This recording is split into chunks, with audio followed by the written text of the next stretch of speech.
Assalamualaikum, Sampurasun wargi Jabar. Kembali lagi ke podcast Sehati, podcastnya Kanwil Kemenag Jawa Barat. Kami ada untuk Indonesia hebat. Oke, apa kabarnya nih semua? Kali ini kita mau ngebahas tentang yang ramai diperbincangkan, yaitu tentang fenomena umroh backpacker. Nah, sekali ini kita kedatangan narasumber. Narasumber kita itu adalah Kepala Bidang Haji, Penyelenggara Haji dan Umroh Kanwil Kemenag Jawa Barat, dengan Bapak Haji Boy Harinovian. Betul ya Pak Kabid? Betul. Oke Pak Kabid. Sekarang kita mau ngobrol lebih jauh nih, karena saya baca beberapa artikel di minggu-minggu ini tuh lagi ramai mengenai umroh backpacker. Sebetulnya yang banyak justru lebih banyak komentar pedas dari netizen gitu ya Pak ya. Ada yang bilang mau ibadah kok dilarang. Sebetulnya bukan dilarang beribadahnya, tetapi bagaimana dia pergi ke sananya gitu kan ya Pak ya. Yang jadi permasalahan itu sebetulnya banyak orang yang dia menyediakan jasa untuk membawa massa untuk pergi umroh secara backpacker. Padahal kan yang dikhawatirkan oleh kita itu mungkin nanti apakah betul dia berangkat tiketnya, atau akomodasi hotelnya, atau nanti di sana ada apa-apa dengan dia, kita jadi nggak bisa cover karena dia berangkat sendiri mandiri gitulah ya Pak ya. Sekarang kita akan bahas lebih jauh mengenai itu ya Pak ya. Sebetulnya Pak, apa sih yang menyebabkan banyaknya travel umroh non PPIU saat ini? Sebelumnya PPIU itu sendiri adalah penyelenggara perjalanan ibadah umroh ya Pak ya. Nah, apa sih Pak yang menyebabkan sekarang banyak yang berangkat non PPIU gitu Pak? Jadi gini, baik saya mulai ya. Iya. Kalau yang lagi berkembang sekarang ini memang itu umroh backpacker. Oh. Jadi umroh backpacker itu perorangan sebenarnya. Jadi kalau dari peraturan itu di Undang-Undang Nomor 8 tahun 2019 memang pada pasal 115 itu tidak diperbolehkan seseorang yang tanpa hak atau kelompok tanpa hak untuk mengadakan mengumpulkan atau mengadakan perjalanan umroh untuk jamaah tanpa jika tidak ada izin PPU-nya. Nah sekarang ini gini, di Arab Saudi itu ada sebuah regulasi baru, mereka mengeluarkan yang namanya sistem online, itu nusuk namanya. Apa tuh? Nah, jadi ketika itu, jamaah itu atau orang yang ingin melakukan umroh ke Arab Saudi itu bisa mengakses lewat online, lewat program nusuk itu. Mereka bisa pesan tiket di sana, bisa pesan akomodasi di sana, terus pesan catering segala macam, itu melalui program di nusuk itu sudah dibuka oleh Arab Saudi. Makanya itu yang sekarang ini orang itu banyak yang melakukan umroh backpacker. Secara aturan memang tidak dilarang untuk perorangan melakukan umroh backpacker. Perorangan ya. Perorangan. Betul. Misalkan orang yang sudah berulang kali ke sana. Jadi dia udah tahu gitu ya, Pak, sana, ya? dia mau kayak kita misalkan mau jalan-jalan ke luar negeri lah sekarang ini. Karena kan umroh itu sebenarnya kan perjalanan religi ya, wisata religi lah, berarti lebih cenderung ke wisata gitu. Itu mereka bisa melakukan kegiatan umroh itu tanpa harus melalui PPI, asal perorangan. Gitu ya. Jadi misalkan dia pesan tiket sendiri, terus dia pesan akomodasinya melalui program itu melalui sistem itu bisa. Nah, yang dipermasalahkan itu sekarang ini ada orang-orang yang bukan PPIU yang tidak punya izin itu mengumpulkan. Nah, itu yang bermasalah ya, itu yang bermasalah. Jadi mereka mengumpulkan nih, yang pengen umroh backpacker itu dikumpulkan, digabungkan, ditarik uangnya, mereka yang kan itu kan sama Jadi aja. mereka buka jasa gitu Betul. ibaratnya Pak ya. Nah, itu kan berarti mereka mengumpulkan uang dari itu untuk melakukan umroh secara bersamaan. Itu kan tidak boleh. Itu yang tidak bolehnya, satu itu. Di pasal 115 itu dilarang seperti itu. Jadi tidak diperbolehkan untuk mengumpulkan kecuali yang sudah punya izin PPIU. Nah, itu makanya yang ramai itu. Kita tidak menghalangi jamaah untuk melakukan ibadah, itu tidak ke situ intinya. Boleh saja, tapi perorangan dan tidak mengumpulkan uang dari masyarakat, karena yang berhak untuk melakukan itu yang sudah punya izin. Karena kita itu punya ilegal gitu ya Pak ya. Betul. Jadi jelas regulasinya bahwa yang berhak mengumpulkan dan mengkoordinir jamaah untuk bisa berangkat umroh itu ya yang PPIU yang sudah punya izin. Nah, ini yang sedang ramai kan seperti itu. Ada grup-grup grup WhatsApp lah atau grup di medsos itu yang mengumpulkan jamaah untuk bisa berangkat umroh mandiri. Ayo kita, ini kan sama aja, berarti mereka bertindak secara tidak langsung sebagai PPU. Nah, terus kedua, untuk umroh backpacker ini saya rasa terlalu riskan ya, resikonya itu terlalu besar buat jamaah yang baru pertama kali. Iya, betul. Mungkin dari segi pertama itu dari segi ibadahnya. Dari segi ibadah itu kalau yang baru pertama, ini kejadian nyata bahwa ketika ada seorang eh, yang memang dia umroh backpacker, dia jalan sendiri, dia beli sendiri. Sampai sana ketika kita umroh itu ada yang namanya umroh wajib kan, melaksanakan umroh wajib. Dan ketika umroh wajib itu berarti kita sebelum sampai misalkan kita di Jeddah turunnya itu harus ambil mikot dari Jeddah atau yang lamlam di pesawat sudah ambil mikot. Dia itu enggak karena tidak ketahuan tidak tahu mengenai proses ibadahnya seperti apa karena masih awam. Itu udah masuk dulu kota Mekah, di sana baru dia tanya di grup WhatsApp-nya, ini saya sudah sampai di depan hotel ini, depan Masjidil Haram. Terus saya mau harus apa ya? Saya harus akhirnya kan sudah ini harus kena dam lagi karena yang baru pertama kali masuk kota Mekah itu harus melakukan umroh wajib. Nah itu kan dari situ aja malah jadi rugi bukannya iya betul malah dari ibadahnya enggak. Nah udah gitu kalau yang umroh backpacker ini itu tidak ada jaminan karena tidak tercatat di Siskopatu sistem komputerisasi umroh dan haji khusus itu ada namanya Siskopatu. Ketika jamaah akan berangkat umroh itu kita di Kementerian Agama ada yang namanya Siskopatu itu akan terdaftar di situ. Jadi ketika ada apa-apa pun kita bisa kontrol. PPIU itu harus mendaftarkan jamaahnya yang berangkat ke dalam Siskopatu. Nah ketika jamaah umroh backpacker itu mereka tidak terdaftar. Itu ada pernah juga kejadian bahwa jamaah ada yang meninggal. Nah, itu ya, PR. Meninggal, itu tidak ada yang ngurus sampai musim haji. Berapa bulan itu tidak ada yang mengurus dan tidak dimakamkan. Keluarganya juga kita nggak ada karena tidak ada di data di sana, kita tidak bisa mengurus itu karena kita nggak tahu mereka berangkat lewat apa. Nah, seperti itu. Jadi fenomena backpacker ini memang cukup ini ya, cukup viral lah sekarang ini. Kalau kemarin Pak Menteri Gusmen itu baru diwawancara, beliau tidak melarang. Memang secara aturan pemerintah tidak ada larangan bahwa masyarakat, tapi untuk kita sarankan untuk jamaah yang memang benar-benar sudah pernah dan mengerti alur umrohnya itu seperti apa, ibadah umroh itu seperti apa gitu. Jangan yang awam karena pengen murah, akhirnya memutuskan untuk justru kayak tadi merugikan diri sendiri ya Pak ya. Oke Pak, kalau misalkan sekarang banyak mengenai umroh backpacker, itu tuh apakah karena ada kemudahan visa yang diberikan oleh pemerintah Arab Saudi gitu Pak? Iya itu karena ada nusuk itu, betul. Jadi tinggal akses kita login, bikin username, password seperti biasa lah ya, terus kita login, terus kita pilih ini kita mau travel maksudnya mau hotelnya di mana, terus cateringnya makannya apa, ini nanti itu tinggal kita jadi sistem pemberangkatan non PPIU itu seperti itu seperti ya Pak itu ya? Ada program nusuknya itu juga di Play Store itu ada program nusuk bisa diinstal. Kalau untuk haji itu nusuk itu dipakai untuk kita masuk ke dalam Raudoh itu kan sekarang sudah pakai jadwal ya, jadi kita nggak bisa bolak-balik ke Raudoh itu. Kalau dulu kan masih bisa, tapi sekarang sudah dibatasi dan itu daftarnya di nusuk itu. Nah ini sama ini, jadi nusuk itu satu program terintegrasi yang dibangun sama Arab Saudi berkaitan dengan ibadah di Madinah maupun di Mekah. Oke Pak, kalau misalkan tadi kan kita udah ngobrolin dampaknya mengenai kalau misalkan masyarakat pergi umroh tidak memakai travel PPIU ya Pak ya.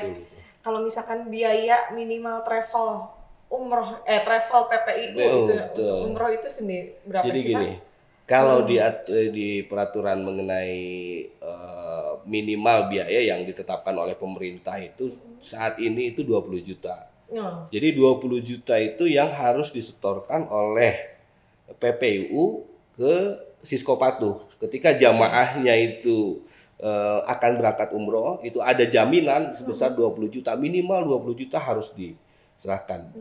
Karena itu sebagai batas minimal biaya yang kalau di bawah itu sudah tidak mungkin lah biaya itu seperti itu. Jadi minimal biaya yang ditetapkan oleh pemerintah bahwa umroh itu walaupun pada kenyataannya tidak akan ada lagi sekarang umroh yang 20 juta, itu rata-rata sekarang di atas 30 juta lah. Itu sudah ini.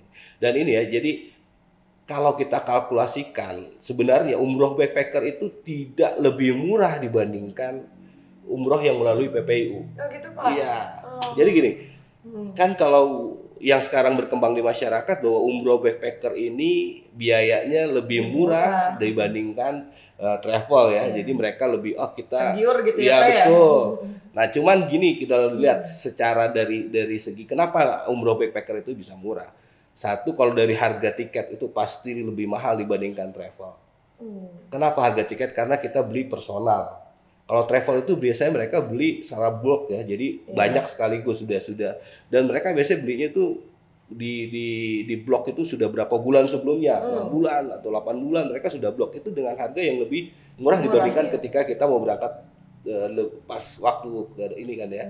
Misalkan kita hari H kita berangkat dengan kita pesan seberapa itu pasti beda lah beda ya, harganya. Mereka pasti dapat lebih murah itu travel.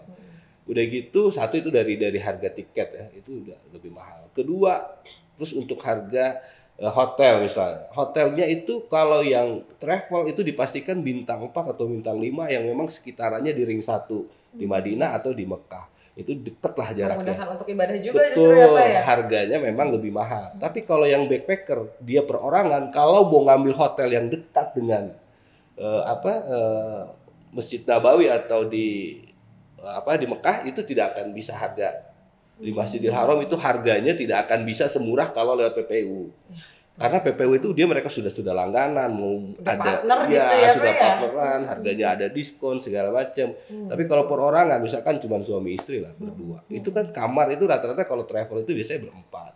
Kalau berdua harganya pasti akan lebih beda lagi. Itu lagi mahal. Kenapa dia bisa lebih murah? Itu pasti dia cari hotel yang jaraknya jauh. Butuh ongkos lagi berarti Betul, Pak. ongkos lagi. Dan cuman kan biasanya kalau backpacker ini yang sudah muda-muda itu, kita kan nggak perlu hotel yang dekat dengan haram, kita yang jauh nggak masalah.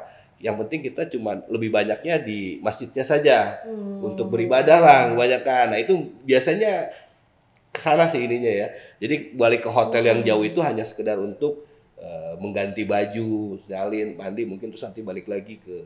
Tapi kalau misalkan tujuannya, karena umroh ini kan wisata religi ya menurut saya. Jadi kalau wisata juga ya kurang ini juga mungkin ya kalau saya.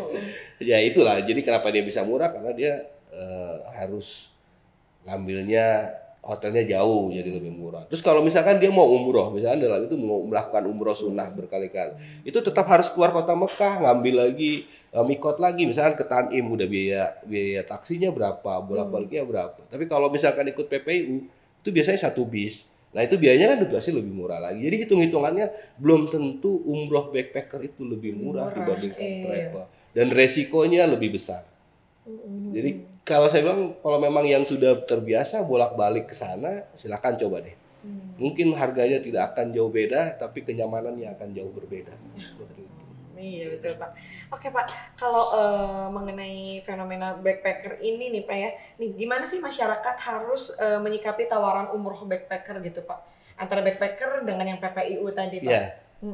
Kalau untuk ya tadi ya seperti yang sudah dikatakan di awal dan juga sudah disampaikan oleh pemerintah di baik media massa ataupun di medsos bahwa itu memang kembali lagi kepada pilihan masyarakat apakah ingin backpacker atau dengan travel. Tapi kami menyarankan untuk melakukan kalaupun yang baru nih itu lebih baik pakai travel. Kalau umroh backpacker itu terlalu dan apalagi kalau misalkan dikumpulkan misalnya dia daftar kepada umroh travel itu nggak boleh sebenarnya.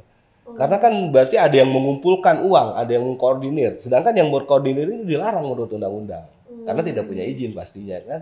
Nah, tapi kecuali dia sendiri, mandiri lah, benar-benar mandiri. Itu sih tidak ada masalah. Tapi kalau dia ikut juga ditawarkan oleh seseorang, oleh kita gabung, kita ikut umroh backpacker, berarti kan ada pengumpulan massa dan ada pengumpulan biaya kan itu situ. yang Nah, itu. Sebetulnya kalau kayak misalkan sekeluarga berempat gitu bisa ya Pak ya? Bapak ibu anak ya bisa misalnya gitu sudah bapaknya sudah berulang tapi kali sudah berpengalaman lah gitu ya Pak ya. Oke Pak, kalau misalkan ini Pak nih, apakah saat ini ada jemaah umroh asal Jawa Barat yang terlantar karena dia itu tadi Pak yang travel non PPIU gitu? Alhamdulillah sih sampai saat ini kita belum dapat kabar ya untuk yang itu. Mudah-mudahan nggak ada ya Pak ya. Mudah-mudahan tidak ada dan saya rasa kalau di Jawa Barat ini fenomena ini tidak terlalu ini ya. Kalau yang banyak itu di perkotaan memang di Jakarta, terus kalau yang berbatasan dengan Jakarta itu Bekasi, nah itu yang agak masyarakat di mana tingkat pendidikan dan ini sudah lebih ini ya, jadi lebih maju mungkin punya inisiatif-inisiatif untuk melakukan itu. Nah itu yang lagi. Tapi kalau di kita di daerah ini, saya rasa masyarakat itu lebih cenderung untuk ikuti yang travel PPI itu ya Pak ya. Oke Pak, kalau misalkan ini ada tips nggak sih untuk masyarakat khususnya Jawa Barat nih ya Pak ya? Adakah tips untuk memilih travel haji dan umroh? Baik, jadi kalau untuk memilih travel haji dan umroh ini ya, kita juga saya ketika saya ke daerah ini juga udah beberapa kali kita sampaikan kalau untuk jamaah itu tolong pilih travel itu kan ada yang namanya 5 pasti umroh ya. Pasti travelnya, pasti hotelnya, pasti akomodasinya, pasti visanya, pasti izin travelnya lah gitu. Jadi itu harus 5 pasti umroh itu pertama dipastikan itu dulu bahwa satu travel itu punya kriteria itu. Kedua, kalau bisa cari travel itu yang memang domisili kantor pusatnya ada di Jawa Barat. Karena kebanyakan ini yang sekarang di masyarakat itu ada agen-agen atau cabang-cabang yang ada di pusatnya di Jakarta, pusatnya di luar kota, di luar Jawa. Itu terlalu resiko lah. Walaupun memang mereka punya izin. Kayak pernah ada kejadian dulu itu satu perusahaan travel umroh yang cukup besar di Indonesia, PT Naila Syafa'ah namanya, itu izinnya sudah seluruh Indonesia. Tapi karena dia tidak berdomisili di kantor pusatnya ada di Jakarta. Kita tidak bisa kontrol. Nah ternyata dia terjadi fraud, dia tidak bisa memberangkatkan jamaah, ada beberapa ratus jamaah, beberapa ribuan jamaah yang tidak berangkat. Nah ini kan resiko, susah kita men-tracknya karena dia ada di luar wilayah kita lah gitu ya Pak ya. Tapi kalau misalkan itu makanya lebih amannya cari yang ada di travel yang memang sudah punya izin dan berdomisili kantor pusat di Jawa Barat. Banyak kok itu. Nanti kalau untuk itu jamaah bisa yang ingin umroh itu datang ke kantor Kementerian Agama kabupaten kota setempat, tolong ditanyakan saja mana yang, karena kami punya database datanya apa ya untuk itu. Oke Bapak, makasih banyak nih untuk semua tips sama obrolan kita mengenai bahas jauh mengenai umroh backpacker. Semoga untuk masyarakat jadi lebih aware gitu ya Pak ya akan bahayanya umroh backpacker atau akan pentingnya travel PPIU gitu ya Pak ya. Betul. Oke Pak, sekarang kita mau main game. Main gamenya Bapak jawab cepat ya Pak ya. Siap. Yang pertama Pak, Mekah atau Madinah? Mekah. Haji atau umroh? Haji. Masjidil Haram atau Nabawi? Nabawi. Sekarang yang baru nih, yang terbaru, Bandara Kertajati atau Bandara Soekarno-Hatta? Kertajati dong. Asik. Lagi Pak, traveling backpacker atau traveling pakai travel? Pergi ke gunung atau ke pantai? Ke gunung dong. Musik atau film? Film. Mager atau suka jalan-jalan nih Pak? Satu kata untuk Kanwil Kemenang Jawa Barat. Sehati. Wih, keren. Makasih banyak Bapak. Sama-sama Bu Audi. Terima kasih banyak untuk semua yang udah dengar. Jangan lupa untuk like, komen, dan subscribe YouTube Kemenang Jabar. Oke, assalamualaikum warahmatullahi wabarakatuh. Boleh kasih tanda hatinya Pak? Ya, assalamualaikum.